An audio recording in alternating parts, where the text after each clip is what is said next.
Hey, good evening, good night.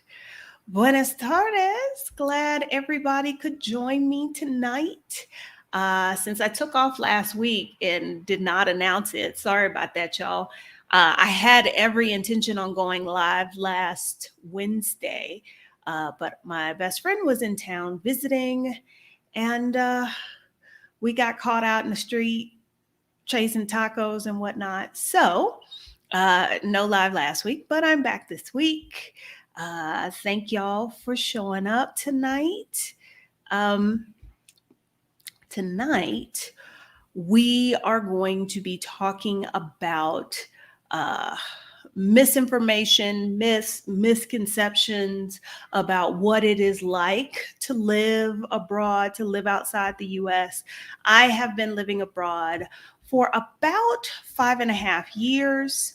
And in that time, being in various online spaces and communities, I have seen some pretty crazy ideas about what this life is like. So I thought tonight we would talk about some of those, debunk some of those myths, and correct some of that misinformation. If you have questions about something you heard or you're not sure about, please ask. If you are watching this on the replay, feel free to ask your questions, add them in the comments. This is not Facebook. YouTube will let me know when there are comments and I can answer your question. But before we jump into that, if you are new to the channel, hello, welcome. If you are not new, hello and welcome to you as well. My name is Adelia Aborashade. I am Picky Girl Travels the World. I am the notorious picky eater who, at least before the pandemic, traveled the world. I hope to be doing that again in about 15 days. But when I'm not traveling, I am helping Black women live the life that they want. I help them figure out the financial aspect necessary so that they can live life on their terms. We talk about travel on this channel. We talk about money. We talk about life abroad. We talk about life as a Black woman. If any of those things appeal to you, be sure to subscribe. Hit the notification bell so that when there is another live or I upload a new video, you get notification and you can come join the party. So, we're going to talk about misconceptions and misinformation. Right now, I think some of y'all know I did a video. Was it a month ago? I don't know. Time kind of works strange for me right now. But I did a video a few weeks ago about the migration situation here in Mexico. So I think that's part of the reason this one is top of mind.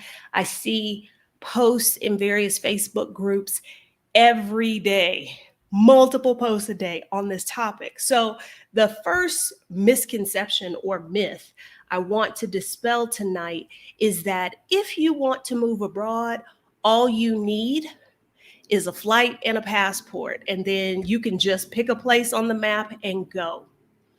Y'all, that is not true.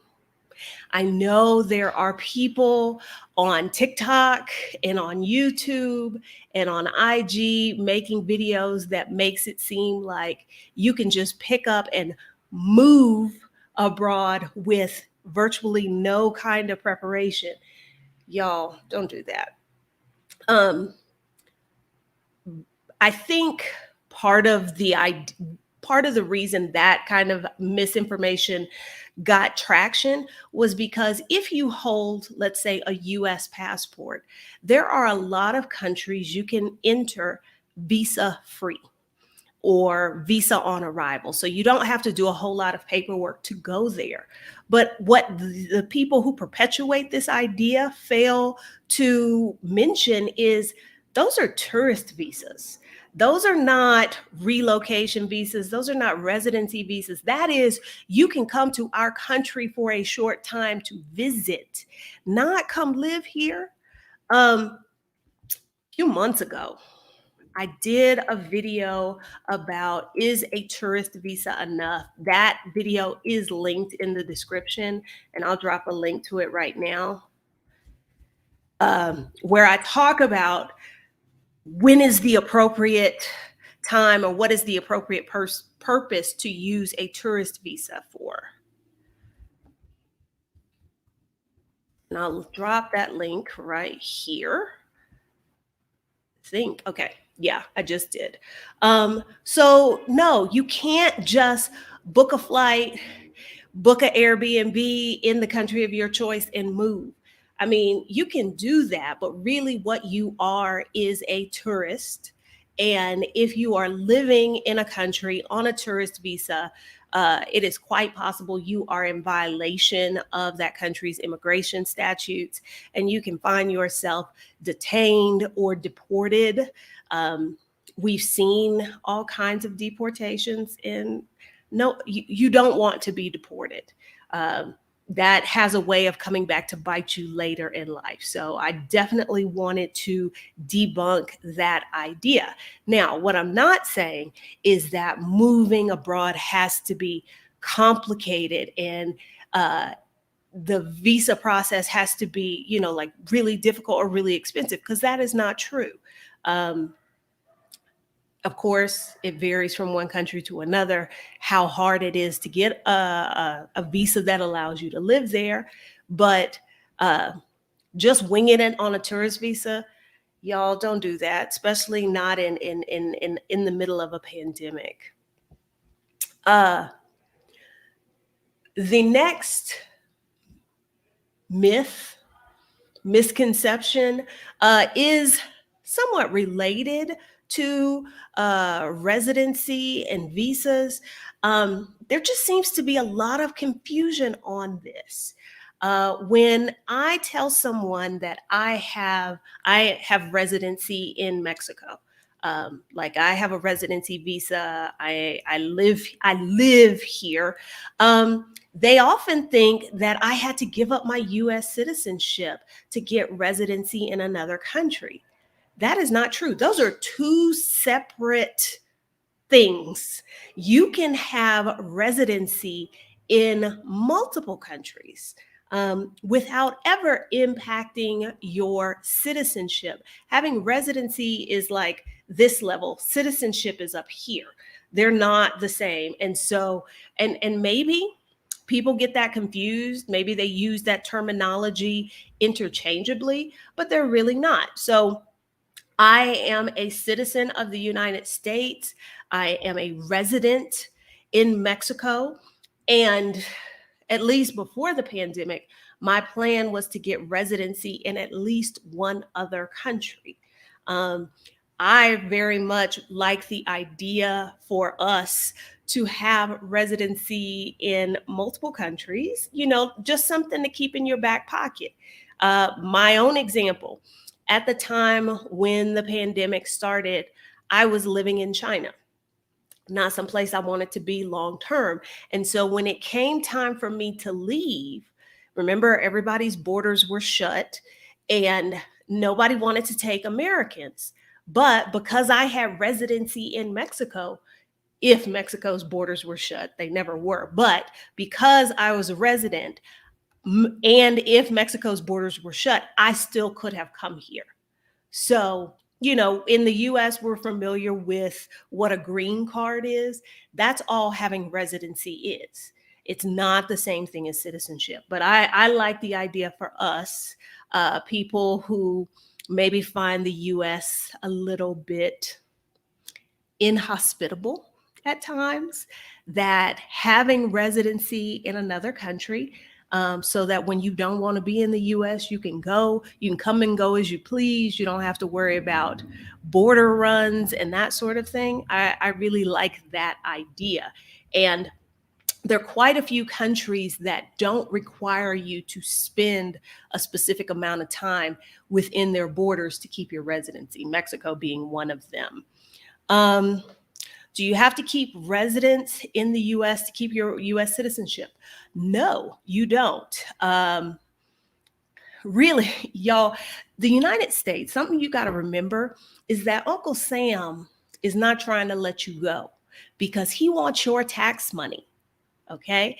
To get rid of your US citizenship, there is a process that you have to go through to officially renounce it with the US government. And they charge you, is it $2,000, $4,000? I forget what it is.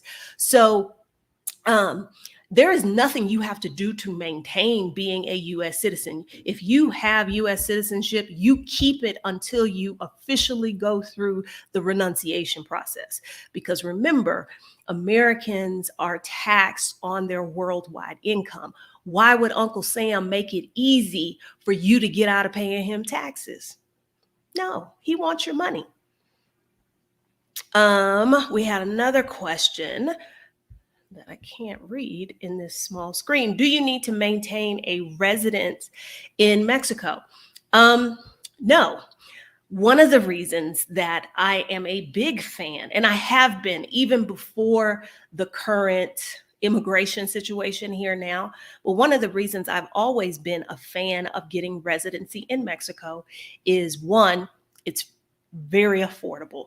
We're talking about a few $100s per year for 4 years.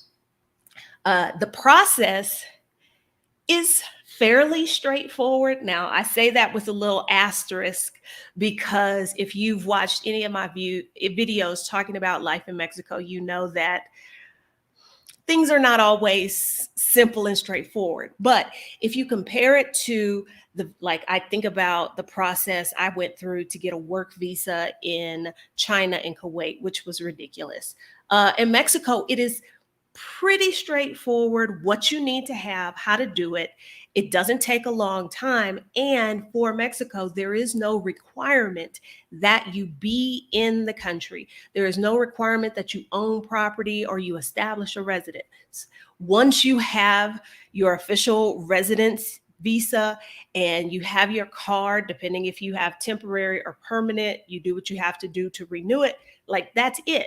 So as a Mexican resident, I am really free to pursue residency in any other country if I felt like it.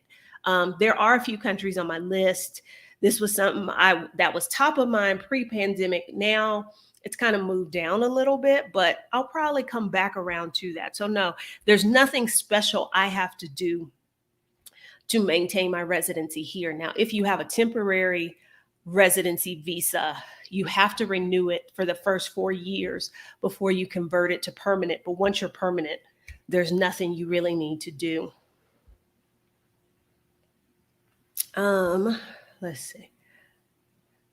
I don't quote me on how much it is to renounce. I know they have raised the price, but I don't think it's more than $4,000. I'm just personally insulted that I have to pay to get out of it.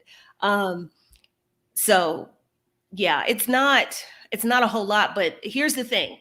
If you are considering, even if you're considering citizenship in another country, don't necessarily assume that means you have to get rid of your US citizenship. You can keep it and you may want to, because once you are no longer a US citizen, you can't freely go to the United States. So if you have family there, if you own property, you have to go through whatever the process is for your new citizenship for those people to come there. So let's say I got my Mexican citizenship and I renounced my US citizenship. In order for me to go to the US to visit my kids, I would have to apply for an immigration visa just like any other Mexican does. Okay, so that can be kind of inconvenient. So getting rid of US citizenship is something you have to think long and hard about. You can apply for temporary residency while in America, correct? If you're referring to Mexico, yes, you have to start the process outside of Mexico. It's a two-part process. You start outside of US, you get approved there, you come to Mexico, and you do the second part of it. Okay, so far we talked about that the idea that you can just book a flight, book an Airbnb, and go and move to another country, that's not really true. Getting residency in another country it does not impact your citizenship. Um, Number 3 on my list, um, I see, and again, I probably spend too much time in these foreigner and expat Facebook groups. But one that I see a lot that I definitely want to address is this idea that other countries really are looking for foreigners to work there, that they're looking for Americans specifically. This idea that you can just go to another country and get a job. Let me tell y'all, a post I saw the other night, somebody was like, they listed off their credentials. You know, I have this degree, blah, blah, blah. So how can I go about finding a job in Mexico City? That's not how it works. And I find this more from people in, how do we want to say it? Uh, um, Countries of the global north, you know, US, Canada, Europe, this idea that I can go to this other country and just assume because I show up as me, they're going to give me a job. Y'all know it does not work like that. Think about in the US, just like there is this whole movement of America first, making sure, you know, the jobs stay local, that sort of thing. Just about every other country has that same sort of system where they're giving preference to their own citizens. If you think about the countries that a lot of people want to move to because they feel that the cost of living is lower. Well, one of the reasons the cost of living tends to be lower is because there aren't that many jobs and those jobs don't pay well. Of course, in those countries, they're going to try and protect those employment opportunities, especially if they're limited. They're going to try and protect them for their own people. So I'm not saying it's not possible to get a job in another country, but if they're trying to protect local jobs and save them for their own people, you have to be something special. You have to either be being relocated by your employer, you have special skill set, you are uniquely qualified in some way. And that is even true here in Mexico. A lot of people, I guess I just don't understand the idea, like, just because I went to university in the United States doesn't make me inherently a better option than a Mexican here going for a similar job. Like, because I'm American doesn't that doesn't make me more qualified. And so even here in Mexico, there are rules about how much of a company's labor force can be foreign. There is a process that an employer has to go through to justify hiring this foreigner. So it's not a simple thing. It's not an easy thing like, oh, I just show up. I mean, I guess you could, but then you'd be working under the table, and you don't want to do that. You don't want to do that. Um, Thank you, Annabella K, for the super chat. I can never remember the name of those. Thank you so much. I appreciate that. Buenas noches, Waffle Cat Studio. I love this question, Tiffany. Is the cost of living really cheaper abroad if you want a high quality life? I think the answer to that is maybe. From my personal experience, you know, when I first moved to Honduras 5.5 years ago, we all think Honduras is a poor country. That means it's going to be really cheap, really inexpensive to live there. That could not have been further from the truth. The apartment I had in Tegucigalpa. It's more expensive than the apartment I have here in Mexico City. I paid far more for transportation there than I do here. So that's part of the maybe. But there are a lot of places where and Mexico City is a prime example. The life that I live here in Mexico City, I could not afford this life the way I live it now if I was still living in the US. So to answer your question, the answer is maybe. It depends on where you are where you're going. Um, and if you are spending, like if you are earning your money or you have earned your money in like US dollars, euros, those definitely go further. But if you are having to work and make local wages, like when I first came to Mexico, um, for about 5 seconds, I taught business English and I was making pesos. And I was still making more, I was making way more than the average Mexican. But, you know, everybody likes to talk about how cheap Mexico is. But when you're earning your money in pesos, it doesn't seem so cheap. So the answer depends, but it is quite possible. Rashida Dow of Sheeta's on the Loose, who y'all all know, she did a cost of living video, and what she pays to live her life here would cost her significantly more in the US, and she's got a great quality of life. So I think the answer is it depends. Okay. Okay. So I wanted to touch on that. Again, I'm not saying you can't get a job in another country, but everybody likes to make it sound like it is easy, like because you've got a blue passport, that inherently gives you a step up. And I don't find that to be true at all. Um, Number 4 on my list here is that when you move abroad, it has to be a permanent move. Like there's no coming back. That's not true. There are people now, when I left the United States 5.5 years ago, I had no intention of ever returning. That was my plan. So far, so good. I haven't had to, but it is completely acceptable to choose to live abroad for a year, for 6 months, for 5 years, and then return to your home country. There is no rule that says once you move abroad, it has to be permanent. And I think what also goes with that is this idea that when you choose your new home location, that it has to immediately be a perfect fit. Like I have to, like everything has to go right, and I have to pick the perfect place for me. And if I don't, that's a failure and I got to go back home. No, you move there, and if it's not right, you move somewhere else. It's okay. Um, I I think this one is more of something I see in some of the like Black expat groups. This idea of what constitutes making a move abroad, what constitutes a Blaxit.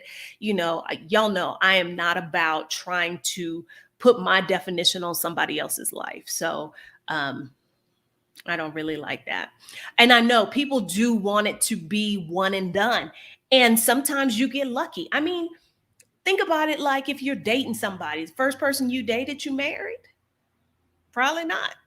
Um, just what is it they say? Just because you spend a long time making a mistake doesn't mean you have to keep making the mistake or something like that. I figure the same thing applies to choosing a country. Date a few countries before you settle down.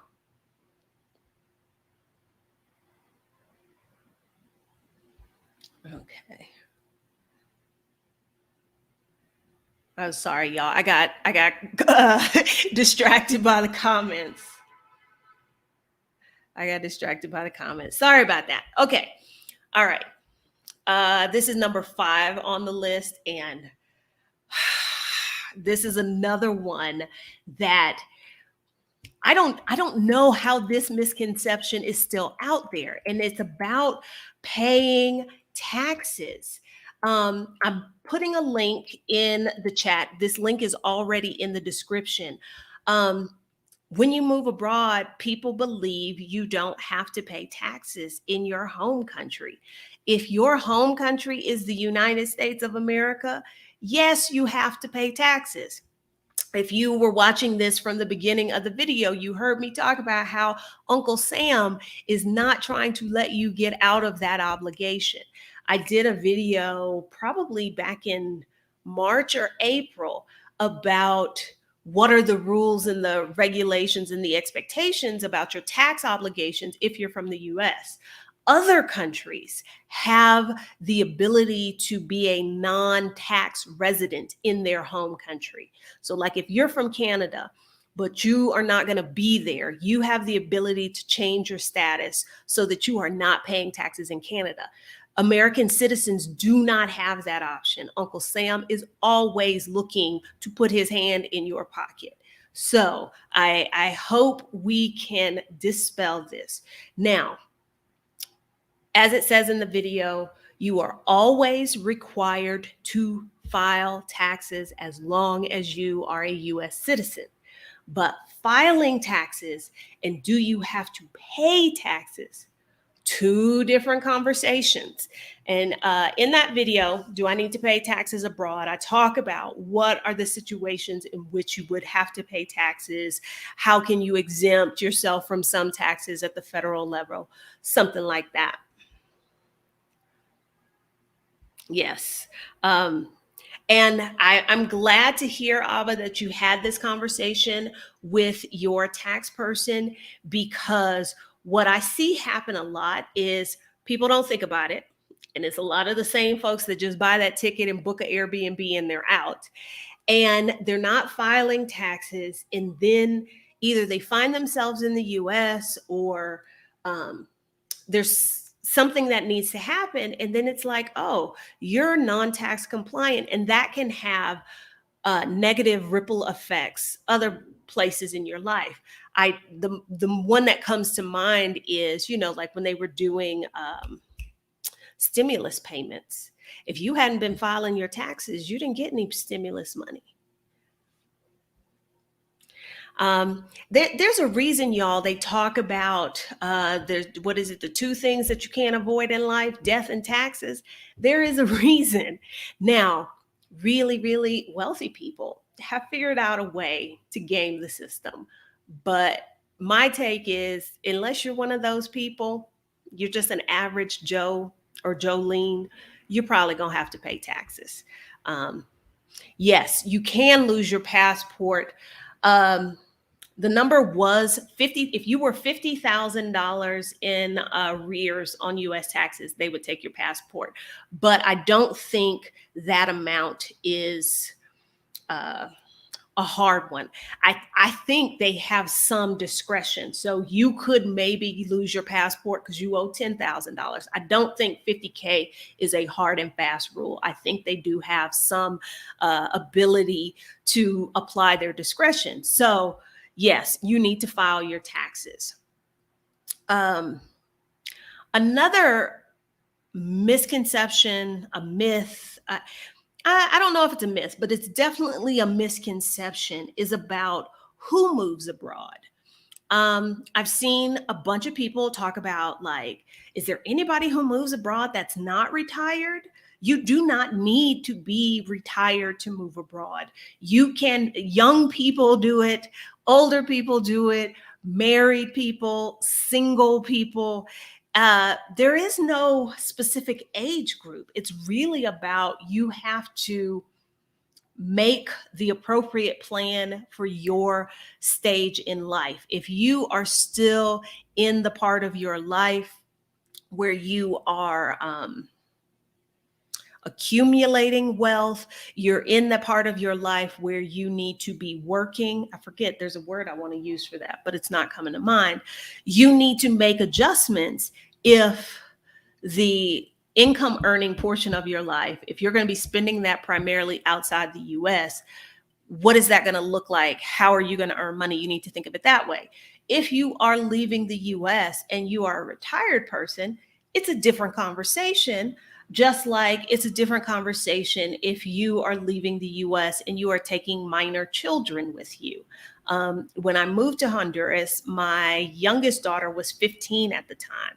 And so as when I decided I was going to move abroad, my big issue was, how am I going to educate this child? How am I going to be able to afford to do that? So, everybody, all ages can move abroad, but your concerns and the questions you ask really should be sort of tailored to where you are in your life. Um, And to tag along with that, this was further down my list, but I am going to move it up. Um, a myth, a misconception that I have been seeing and hearing that I really don't like is that it's too dangerous for a woman to move abroad by herself or just herself and her children. That's some BS, y'all. Um, or the idea that there are only select countries that if you're moving abroad with kids, you're moving abroad as a woman by yourself, there's only select countries you should go to. Um, they have children everywhere in the world. So there's not really a place you could move or that you would even consider moving where, wouldn't be a good place to take your children or for you to go be there.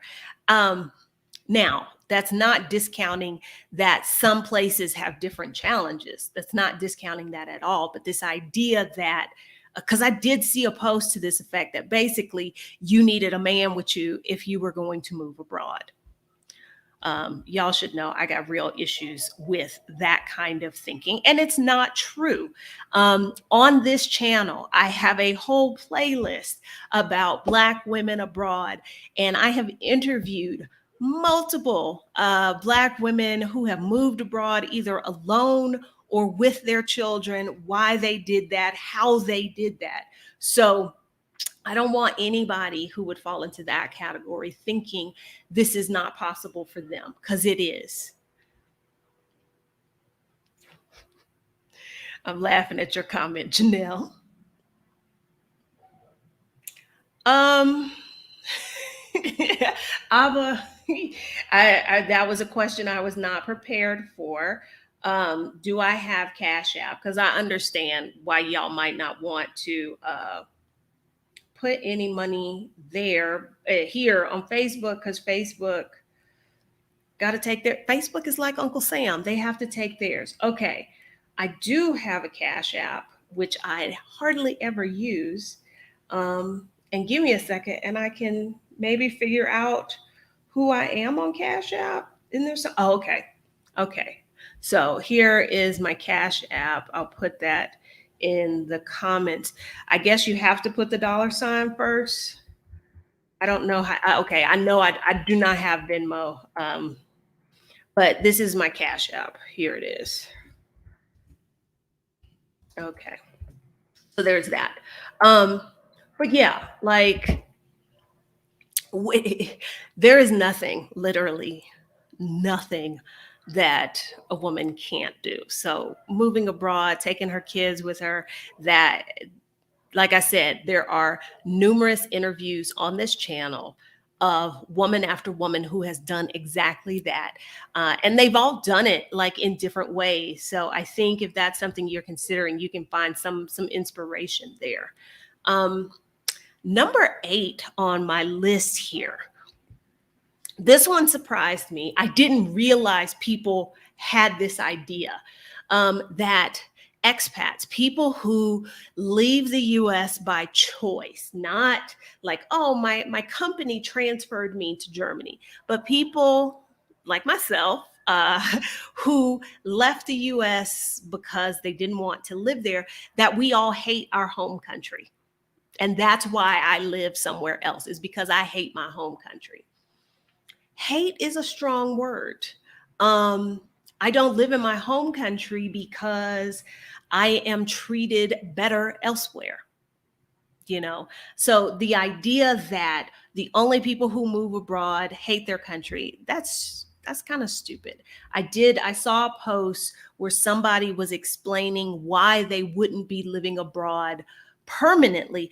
And one of their rationales was, I don't hate my country. And I was like, is that what you think the rest of us do? Because maybe, I'm not saying some people don't, but that is not the only reason why you would not live in your home country, is because you hate it. I am an advocate of letting go of the things that don't treat you well, whether that's a job, a man or a woman, or a country. My country did not treat me very well, so I moved somewhere else where I am treated much better. Number 9. Oh, okay. Number 9 on my list. Okay, I see your question, Tiffany, and we're going to come back to that. Number 9 on my list, this idea that since English is like the international language of business, there is no need to learn the language in the country you're moving to. Like, it's not necessary. Um, that's so not true, y'all. The experience you will have, and I can say this as someone who lived in a country where they did not speak the language. The experience that you have when you learn the language is far richer than when you don't. And now, that's not to say that had I learned Mandarin, my experience in China would have been any better. Actually, I probably would have known more. It probably would have been worse, because I would have been able to understand the Chinese when they were talking smack about me.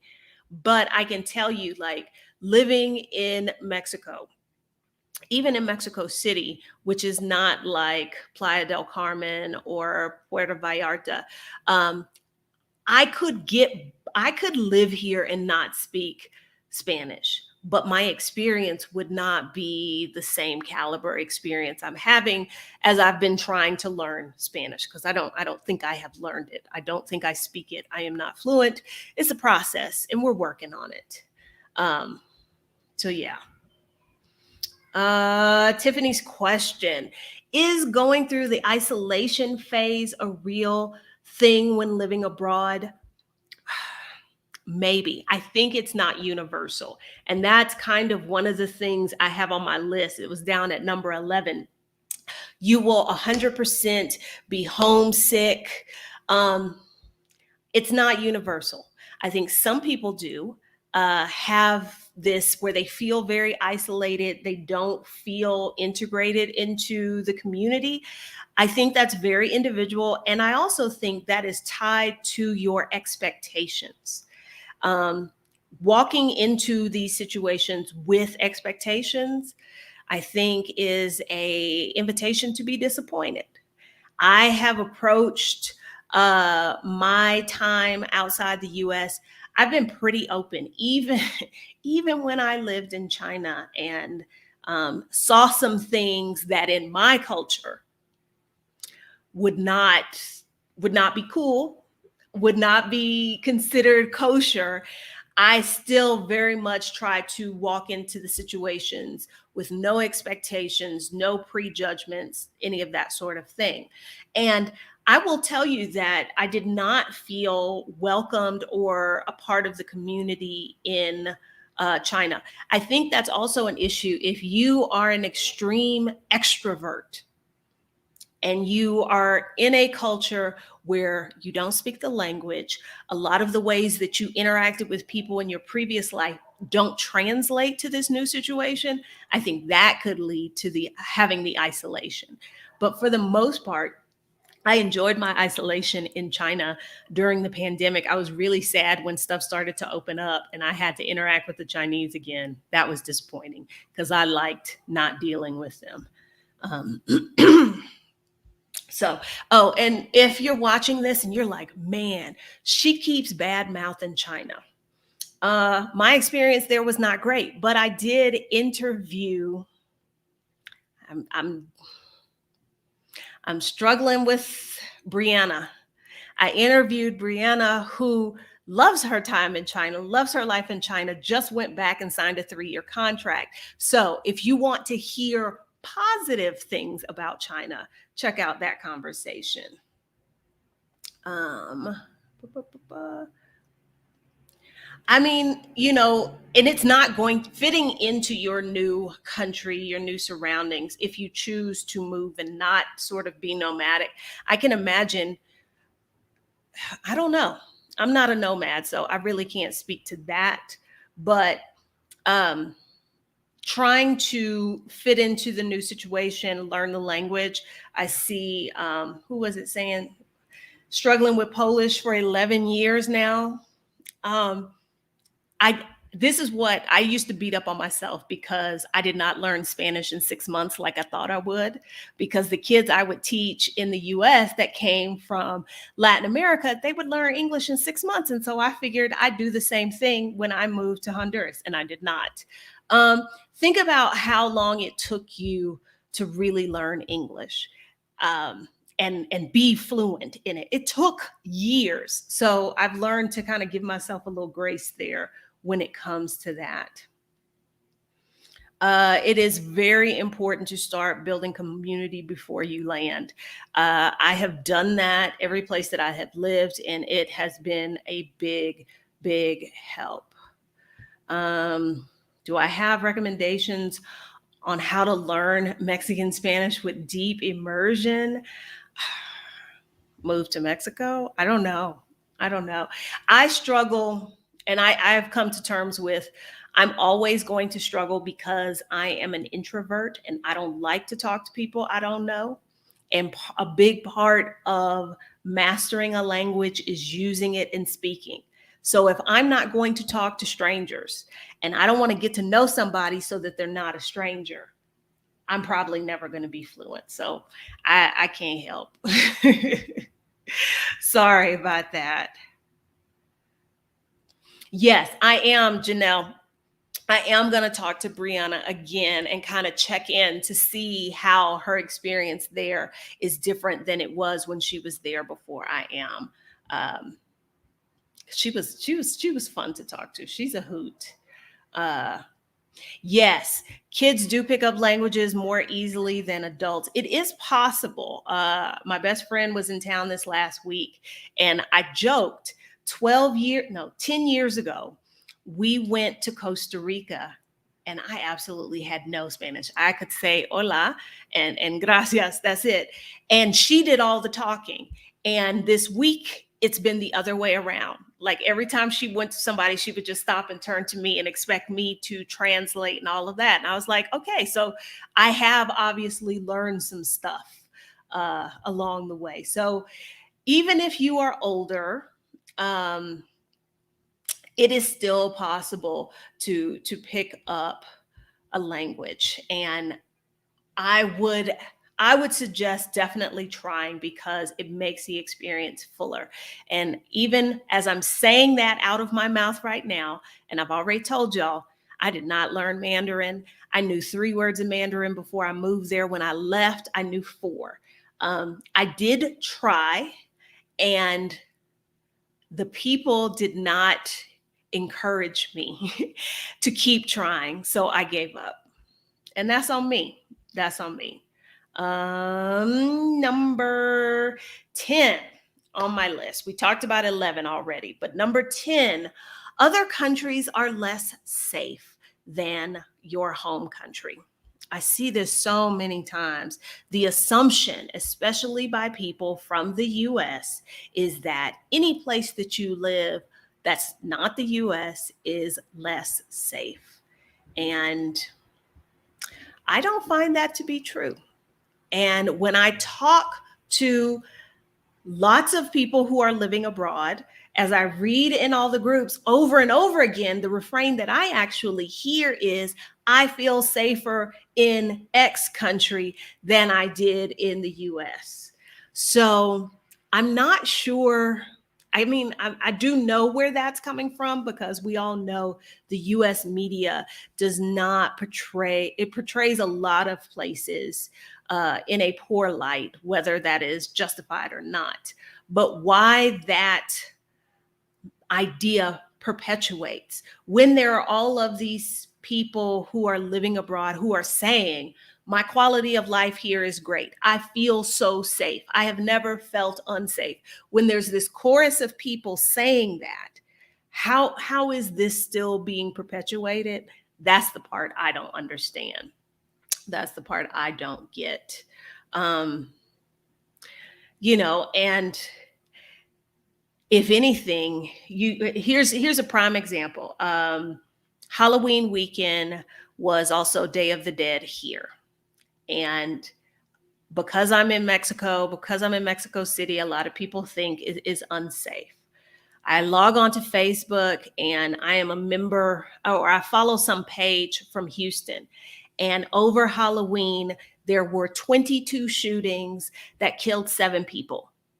And I was like, but I live in the dangerous place. I don't think so. I don't think so. So that idea that just because a place is not the US, that it is somehow less safe, that's a bogus idea. Now, I have lived in a place that no matter whose yardstick you're using to measure it, it was not a super safe place. Um, but I have also lived in a place where a lot of Americans consider it to be unsafe. And that has been the complete opposite of my experience. This is the safest that I have felt um, in my life, definitely in my adult life. So yeah, I think that's a tired misconception that people really need to let go of. Um, okay, number 12. I maybe I did not experience this in my own life, but there seems to be kind of this prevailing idea that when you choose to leave the US, when you choose to move abroad, you are being selfish and you are abandoning your family and your friends.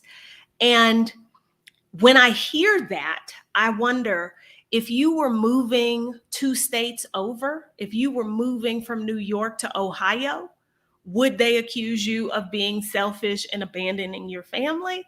Or is that only count if you're moving to another country? I find that a really odd idea.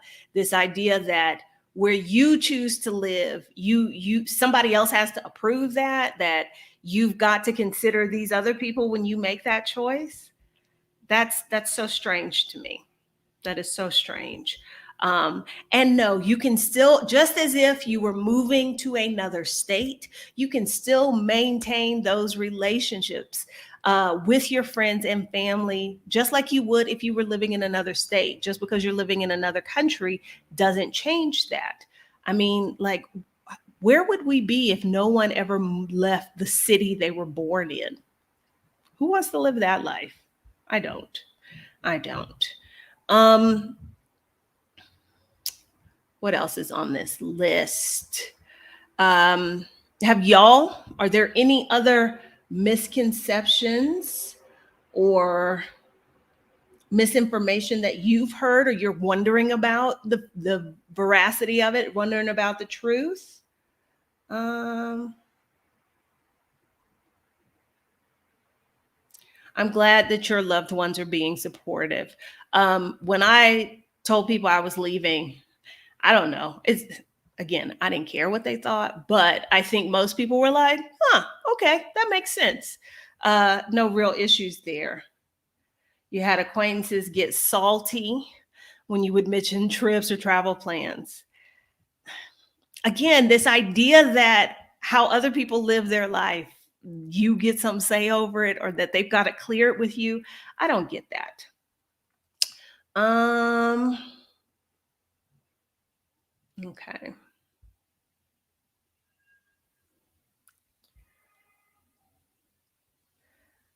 Huh.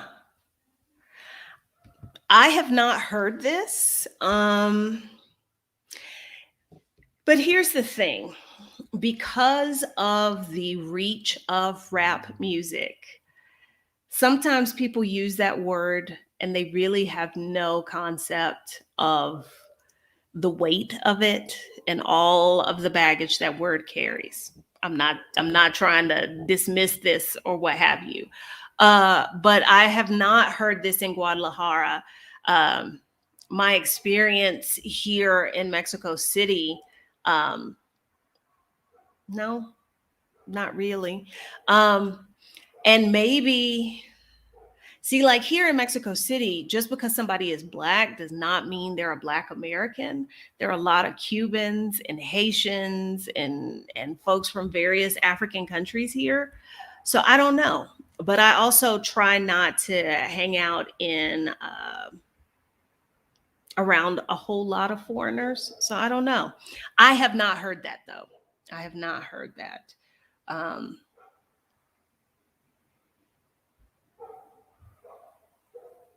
No, we did not discuss this misconception. And I'm glad you brought this up because this is not on my list. Um, I think this does go with what we were saying earlier about if it's not the US, it's automatically less safe.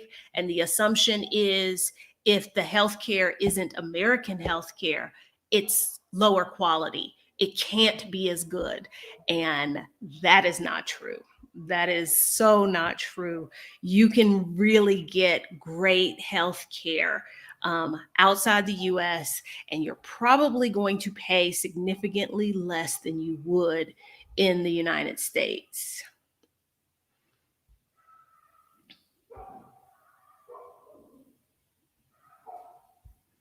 Yeah. Um, that's a good one to mention. But you know what? I think people kind of fall into two camps on that because a lot of people understand medical tourism. And what I what I find particularly interesting is there is a certain class, a certain group of Americans who probably were big supporters of the last US president, but these are the same people who will get on a bus and come across to Mexico so they can buy their prescription meds at a fraction of the cost. So there seems to be a dichotomy there, which I find very interesting and somewhat hypocritical, but who am I to judge? Um, okay. The last two things that I have on my list is one that if you leave the US, this idea that you escape and you leave all of your problems behind you, that it may not be true because it is, especially depending on what those problems are, they will follow you to the new country you're in if you're not addressing them. So, yeah, you can get a fresh start when you move somewhere else, but if you don't handle your business and you don't straighten out your problems, they will follow you as well. And um, the last thing that I have on my list, and y'all can tell me if there's anything that I missed, or because quite possibly, is the idea that if you have to go back home, you have to move it back to the US, for some reason, your move abroad does not work out, that you failed. That's not true. Um, I, I don't see that as a failure. That somehow that lessens your value or the value of what you were trying to do if you've got to return to your home country. That's not a failure. That's I don't know. You kind of have to reset. I don't see that as a failure. So this and again, I find in some of these online spaces, there's a whole lot of judging of people's choices and how they move that's happening that I'm not really comfortable with. So this idea of, oh, well, I had to move back to the US. Okay, so you did. And maybe you go back to the US, and given the experiences you've had while you've been abroad, maybe your time in the US is now different than it was before. Or maybe you go back to the US, you regroup, you know what to do different the next time, and you go back out there. But I don't see that as a failure. Um, I I think like you, because I like what you say, Monica. What if I mess up and I have to come back? So you have to come back. There's not like, it's not like an automatically locking door that when you enter the US, the door locks behind you and you can't leave again if that's what you want to do. You try it, and if it doesn't work the way you want, you adjust, you revisit, you tweak some things, and you give it another try. That's how I look at it. Definitely, it's life experience. Um, okay, this is a good question. Is it true that you have to live like the locals in order to live cheap abroad? Do you have to? That's the qualifier in that question. Um, I don't think you have to. I think what that phrase means, live like a local, is maybe you don't shop exclusively and buy imported products because those are going to be higher. So that's going to have a higher cost of living. Um, if you like here in Mexico City, there are some people talk about whether they want to live in a very local neighborhood or one that is more expat heavy. I live in a local neighborhood and I think it's pretty nice. I think this is a very solidly middle class or upper class neighborhood. I consider myself to be living like a local because I live in a local neighborhood. My landlord is local. Um, but I am living cheaper than people who choose to live in, let's say, Roma and Condesa, because those areas have more foreigners and they are more expensive. But I don't think that live like a local always means you need to live in some little one room shanty that you share with three other people and you survive on beans, rice, and tortillas. I don't think that's what it has to mean. I think it's more of be conscious of trying to recreate the life you had where you came from and having the products that you had there because those things have an extra cost when you're living in another country. That's how I take that to mean. Um, Yeah, I had going back to the if you have to return home and that makes you a failure. That's not something that had occurred to me either. It's just like, oh, this didn't work out. I'm gonna get my stuff together and I'm gonna give it another shot. But I had a client a couple weeks ago who that was their big concern as they are planning to leave the US in about a month. Yeah, in about a month is, well, what if things don't go right? That one of the things that was causing them a great deal of anxiety was this idea that I would be a failure. I'd come back to the US and I would have sold all of my stuff and I would have to start over. I think that's kind of the root of it, this idea that I have to start over. Because remember, American culture is very much about consumption and the accumulation of things. And if you don't have the right things, you don't have enough stuff in our culture, you're kind of looked at a little sideways, like that you're not achieving what you're supposed to achieve. So I think those two things together, having to return from living abroad and having to start over, can make people feel very negative about that situation.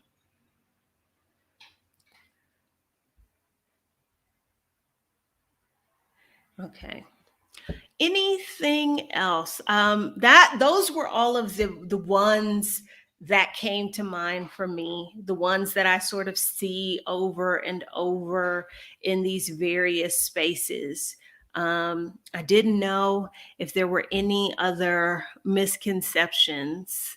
Um, oh, one that just popped into my head that, like as a woman living abroad, you need to be worried about being sex trafficked.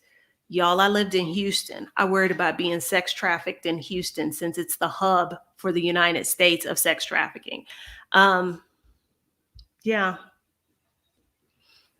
I can't think of anything else. Can y'all?